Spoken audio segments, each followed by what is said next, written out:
환경부 장관님 질의 하나 드리겠습니다. 네.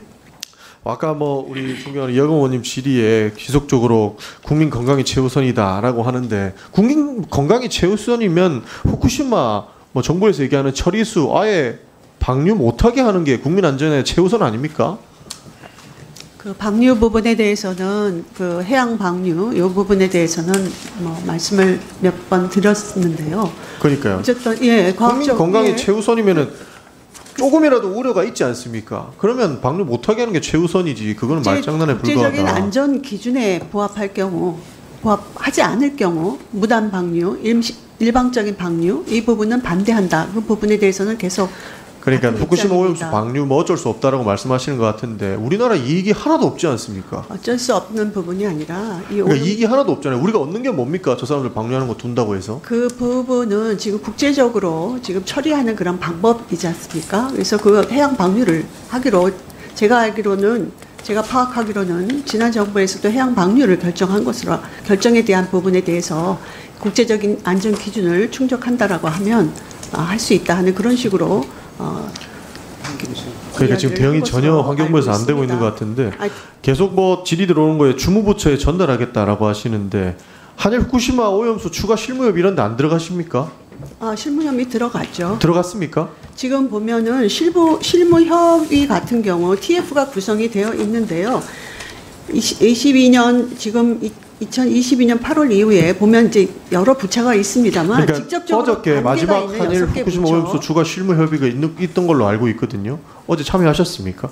그러니까 지금 직접 관계가 있는 6개 부처를 중심으로 지금 운영 중에 있습니다. 환경부는 관계가 없습니까? 그러니까 지금 환경부 그러니까 참석하셨냐고요, 여기 실무 협의에.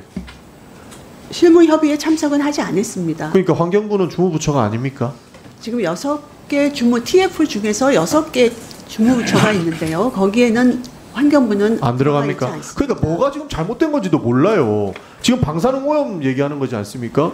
지난번에 질의 한번 드렸던 것 같은데 환경보건법 기본 이념에 따라서 환경오염에 방사능 오염이 있지 않습니까? 방사능 오염이 있는 방사능 그 후쿠시마 처리수를 논의하는 자리에 환경부가 왜 주무부처가 아닙니까? 지금 그 부처별 역할을 다시 한번 말씀을 드리겠습니다. 지금 환경부의 역할에 대해서는 담수, 그러니까 하천 호소죠. 하천 호소 또 먹는 그러니까 방사능 오염이 있지 않습니까? 방사능의 안전하고 관련된 이 부분은 원자력 안전위원회가 자, 원자력 안전위원회가 아무리 안전하다고 하더라도 국민 건강을 보는 보건복지부랑 그리고 대한민국 환경을 보호해야 되는 환경부는 분명히 제동을 걸어줄 수 있어야죠. 과학적으로는 뭐 건물 짓는 거 전부 다 과학적으로 안전하죠. 근데 건물 짓는 거 땅 이렇게 갈아엎는 거 환경부 왜 막습니까?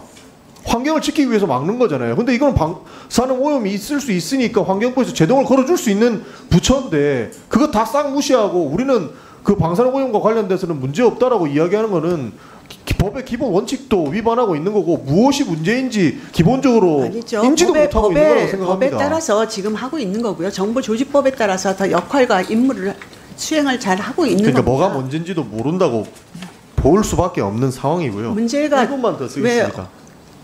뭐가 문제입니까 지금 여기 있는 상황들이? 지금 환경부의 역할이 있고요. 아까 말씀드린 대로 환경부의 역할을 잘 못하고 있다고. 안전에 대한 부분, 이런 부분은 지금 원안위에서 하고 있고 해양 환경하고 관련된 거는 해수부 담당입니다. 또 환경부는 국내 환경, 육상 환경에 대한 부분은 이제 환경부가 담당을 하고 있지요. 그래서 지금 상황에서 보면 오염수 방류로 인해서 예를 들어서 국내 영향이 구체화가 된다. 예를 들어서 해양 방류로 인한 그 시뮬레이션이라든지 이런 결과로 인해서 영향이 그 결과가 나오면 그것이 이제 국내에 어느 정도 영향을 미치는지 이러한 부분들을 파악을 하는 것이 이제 환경부의 역할이고요. 계속해서 그러니까 그것들을 제동 걸 수 있는 부분들이 환경부 소관이 충분히 될 수 있는데 그 제동 걸 수 있는 부분들을 이용하지 않고 그냥 방치해 두는 게 뭘 하고 있는지를 모르는 상황이다라는 말씀 드리고 싶고 하나만 더 말씀드릴게요. 아시아신문에서 충격적인 보도가 나왔는데 보도 내용 모르실 테니까 읽어드릴게요. 윤 정부와 여당 내에서는 후쿠시마 오염수 방류가 불가피하다면 차라리 총선 전에 악영향이 적은 조기 방류를 요구하는 소리가 나오고 있다. 그 양은 일본 측에도 비공식적으로 전해져 일본 정부의 판단에도 영향을 줄 것 같다. 이런 보도가 나왔어요. 혹시 확인된 바 있습니까? 저는 이 부분도 또 확인이 필요할 것 같습니다. 확인이 필요한 것 같습니까? 이런 소리 했으면은 이거는 아주 큰일입니다. 근데 환경부 장관께서 모르는 거는 실무장관 회의에 안 들어가셔서 그런 것 아닌가 하는 의심을 들 수밖에 없는 거예요. 우리 정부의 원칙에 대한 부분은 누누이 말씀을 드렸습니다. 국민의 건강과 안전을 최우선으로 한다. 또 국제적 객관적으로 검증이 돼야 되고 만약 국제적인 안전 기준에 부합돼야 된다. 만약에 그렇지 않을 경우에는 그렇지 않은 상태에서 일방적인 방류 이거는 반대한다 하고 누누이 말씀을 드렸고요. 그 부분의 입장은 그대로입니다. 보는데 더 강력하게 이런 데 목소리 내주셔야 된다고.